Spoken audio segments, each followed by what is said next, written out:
নবীজি সাল্লাল্লাহু আলাইহি ওয়াসাল্লাম বলেন, সহিহ বুখারী হাদিস নাম্বার 1899 এবং 3277, সহিহ মুসলিম 1079 নম্বর হাদিস, সুনান আন-নাসাই হাদিস নাম্বার 2097, 2099, 2102, আল্লাহর নবী মুহাম্মদ সাল্লাল্লাহু আলাইহি ওয়াসাল্লাম বলেন, ইযা দাখালা শাহরু রমাদান, যখন রমজান মাস আসে, ফুতিহাত আবওয়াবুল জান্নাহ, জান্নাতের দরজা আল্লাহ খুলে দেন।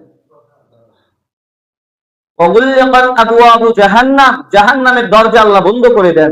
ওয়াসুলসিলাতিশ শায়াতিন, শয়তানকে আল্লাহ আবদ্ধ করেন, বন্ধ রেখে দেন। শয়তানকে আর আল্লাহ ছাড়েন না। এই রমজান মাসে শয়তান শিকলবদ্ধ থাকে।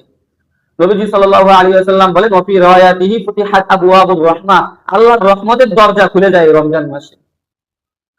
অন্য হাদিসে তিরমিজি শরীফের 682 এবং ইবনে মাজাহ শরীফের 1642 নম্বর হাদিস, নবীজি বলেন, ইযা কানা আউয়ালু লাইলাতিন মিন শাহরি রমাদান, যখন রমজান মাসের প্রথম রাত্রি অর্থাৎ মাগরিবের আযান যখন দেয় তখন রমজান মাস শুরু হয়।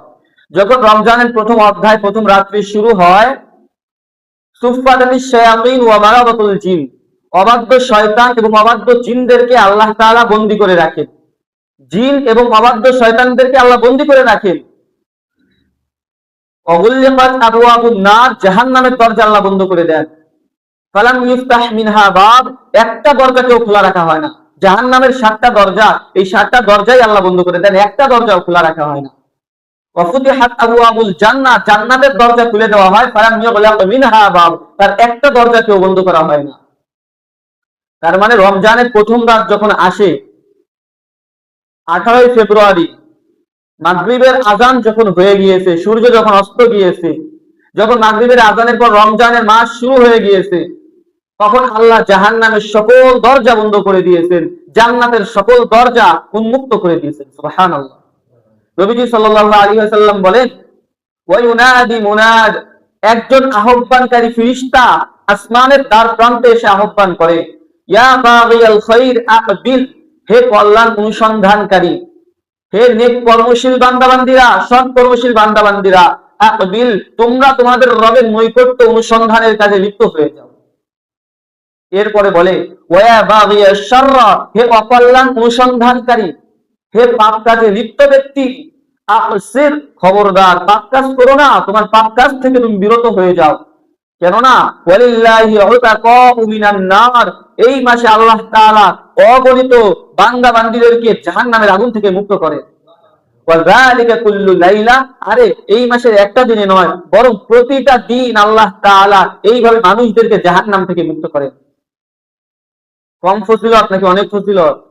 আল্লাহ তাআলা প্রত্যেক রাত্রে গুনাহগার মুমিনদেরকে জাহান্নামের আযাব থেকে মুক্ত করে জান্নাতবাসী বানায় দেয়। এইজন্য আমরা সবাই দোয়া করব, রব্বির হামহুমা কামা রাব্বায়ানি সগীরা, আয় আল্লাহ আমাদের পিতামাতার প্রতি আপনি ওইভাবে রহম করেন যেইভাবে শৈশবে তারা আমাদের প্রতি রহম করেছিল। এই দোয়ার বদৌলতে আল্লাহ তাআলা হয়তোবা আশা করা যায় আপনার দোয়া যদি খালিস থাকে, একনিষ্ঠভাবে আপনি দোয়া করতে পারেন, আপনার বাবা মার কবরের আযাব মাফ করে দিবেন কে? আল্লাহ মাফ করে দিবেন। আল্লাহর কাছে চাইতে হবে, আল্লাহ আমার আব্বা মাকে আপনি মাফ করে দেন, আমার আত্মীয় স্বজন ছেলে মেয়ে স্ত্রী সন্তান যে দুনিয়া থেকে বিদায় নিয়ে চলে গেছে তাদেরকে আপনি মাফ করে দেন, তাদেরকে জান্নাতবাসী বানায় দেন। এই দোয়া আল্লাহর কাছে করতে হবে। নবীজি সাল্লাল্লাহু আলাইহি ওয়াসাল্লাম বলেন, সহিহ বুখারী হাদিস নাম্বার 38, 1802, 1910, 2014, সহিহ মুসলিম 760 নম্বর হাদিস, সুনান আবু দাউদ 1372 নম্বর হাদিস, সুনান আন-নাসাই 2205 এবং ইবনে মাজাহ শরীফের 1641 নম্বর হাদিসের বর্ণনা। নবীজি বলেন, মান সামা রমাদান ঈমানান ওয়া ইহতিসাবান গুফিরা লাহু মা তাকদ্দামা মিন যামবি, যে ব্যক্তি রমজান মাসে ঈমানের সাথে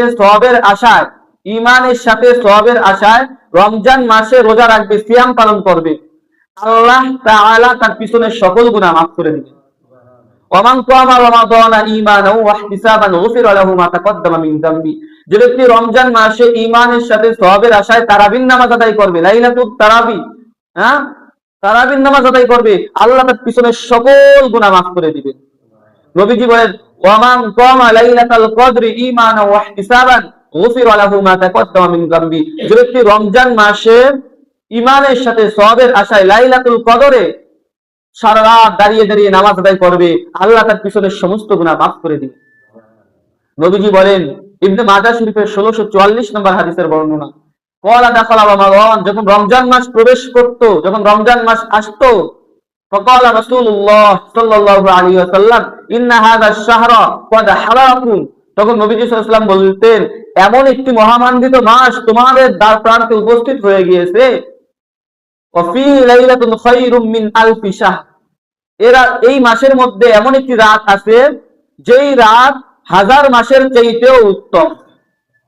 মানে হরিমাহা ফাকাদ হরিমাল খায়রা কুল্লাহ, যে ব্যক্তি এই রাতের কল্যাণ থেকে, ইবাদত থেকে বঞ্চিত হয়েছে, সে সমগ্র কল্যাণ থেকে বঞ্চিত হয়েছে।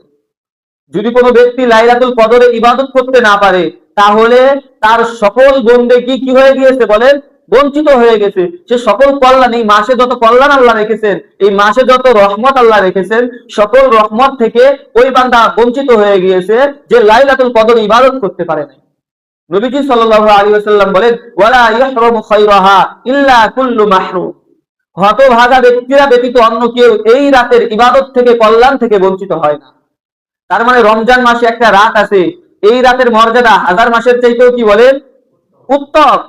আপনি যদি লাগাতার লাগামহীন ভাবে ৮৩ বছর ৪ মাস ইবাদত করেন, পারবেন? সম্ভব? আপনাদের অনেকের বয়স ৫০, ৬০, ৭০ হয়ে গেছে, লাগামহীন ভাবে আল্লাহর ইবাদত করছেন, পারছেন কেউ? গুনাহের কাজ করেন নাই, ইবাদত থেকে বিরত হন নাই, পারছেন কেউ? পারেন নাই। দিনে আধা ঘন্টা ১ ঘন্টা আল্লাহর ইবাদত করেন, তাও কখন? ফজরের সময় ১০-১২ মিনিট, যোহরের সময় ১০-১২ মিনিট, আসরের সময় ৭-৮ মিনিট, মাগরিবের সময় ১০-১৫ মিনিট, এশার সময় 10-15 মিনিট। আর এখন তারাবির নামাজটা তাও আমরা অজুহাতে মাজা ব্যথা, এই ব্যথা, শয়তানে লাড়ে, মানে অন্তরের যে নফস, কালকে বলছিলাম, গতকাল বলছিলাম, এই নফসে আমরা লাড়ালাড়িতে আমরা মনে করেন তারাবির নামাজ তো আদায় করতে পারি না। যে ব্যক্তি লাইলাতুল কদরের কল্যাণ থেকে বঞ্চিত, এই রমজানে যত কল্যাণ আছে সকল কল্যাণ থেকে ওই বান্দা বঞ্চিত হয়ে গিয়েছে। নাউজুবিল্লাহ বলেন। আল্লাহ আমাদের সবাইকে লাইলাতুল কদরের কল্যাণ দান করুন, সবাই বলুন আমিন। আমরা অনেকেই ২৭শে রমজান লাইলাতুল কদর মনে করে ইবাদত করি কি করি না? শুধু করি তাই না, আমাদের হায়াত, মানে যেদিন আমরা জন্ম নিয়েছি তার থেকে আজ পর্যন্ত দেখে আসতেছি আমাদের মসজিদ ব্যাপী লাইলাতুল কদর বলা হয় ২৭শে রমজান। কি ঠিক না? সম্পূর্ণ টাটকা ভিত্তিহীন জাল একটা কথা। হাদিস বললাম না, কারণ কোনো হুজুর তো হাদিসের কথা বলে না, হাদিস বললে বলতাম জাল হাদিস।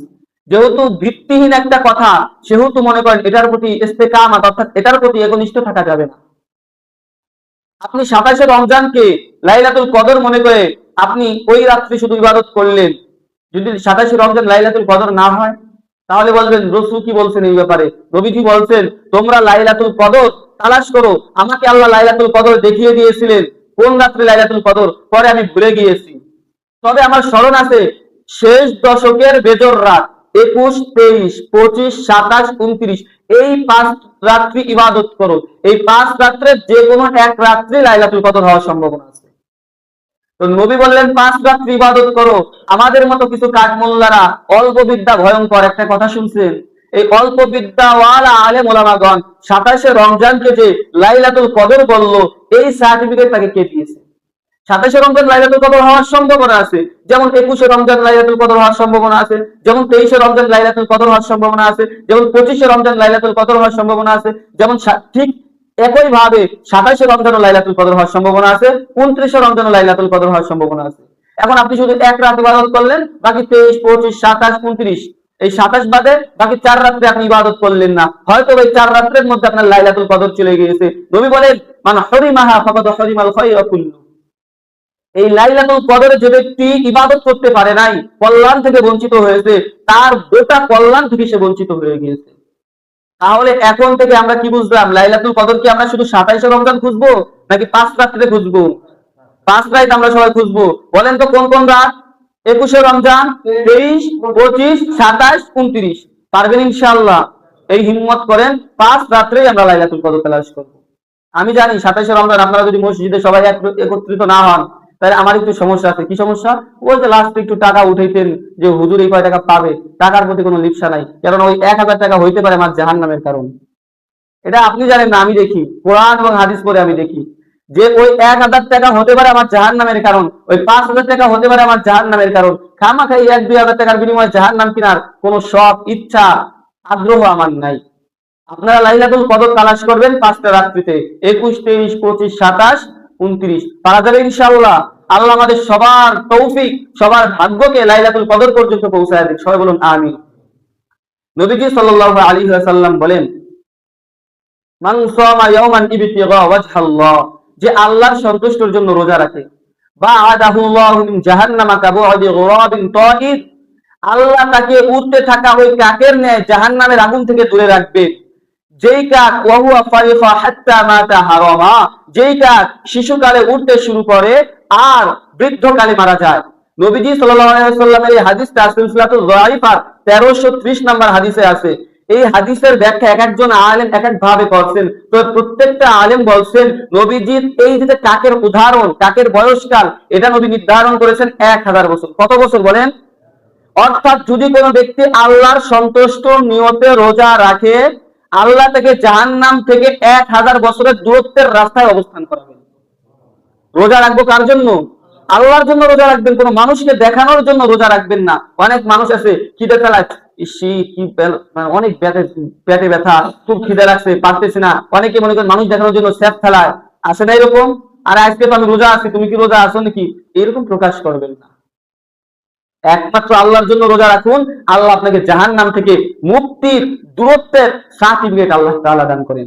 নবী আলাইহিস সালাতু ওয়াস সালাম বলেন, আল বারিদাতুল আল গনিমাতুল বারিদাতুশ শাতা, তিরমিজি শরীফের 797 নম্বর হাদিস। শীতকালে রোজা হলো ঠান্ডা গনিমত। পানির তৃষ্ণা নাই, গরমের কোনো কষ্ট ক্লেশ নাই, দিনও অতি বড় নয়, দিনও সংক্ষিপ্ত, কষ্ট কম, সবকিছু কম। নবীজি বলেন কষ্ট বিনা কষ্টে সওয়াব পাওয়ার দিন হলো আল গনিমাতুল বারিদাতুশ শাতা, শীতের দিনে রোজা রাখা, এটা হলো ঠান্ডা গনিমত। সুবহানাল্লাহ।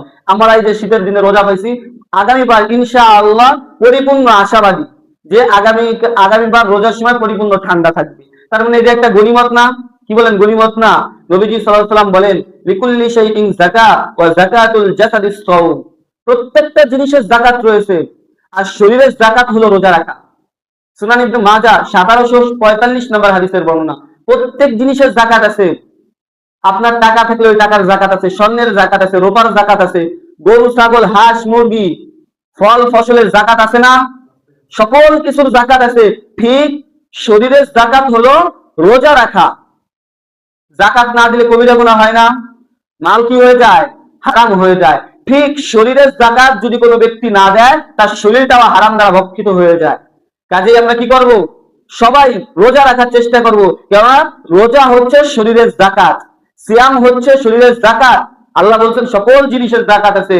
হয়তো আমি গরিব, আমার 40টা গরু নাই, আমার 80টা ছাগল নাই, 100 আমার 100 মণ ফসল নাই, ধান নাই, পেঁয়াজ নাই, তাই আমি যাকাত দিতে পারতেছি না, কিন্তু আল্লাহ আমার শরীরটা সুস্থ রাখছেন, আলহামদুলিল্লাহ। আল্লাহ আমার শরীরটা সুস্থ রাখছেন এবং আমি বালেগও, আপনি নাবালেগ না, আমি নাবালেগ না, আমি বালেগ।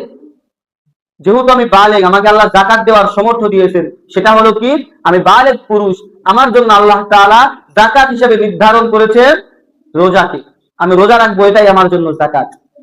তাহলে লিকুল্লি শাইইন যাকাত ওয়া যাকাতুল জাসাদিস সাওম, প্রত্যেক জিনিসের যাকাত আছে। শরীরের যাকাত কি বলেন? রোজা রাখা। নবীজি সাল্লাল্লাহু আলাইহি ওয়াসাল্লাম বলেন, এবার আসেন সাহরির বিষয়ে। নবীজি বলেন, তাসাহহারু ফা ইন্না ফিস সাহরি বারাকা।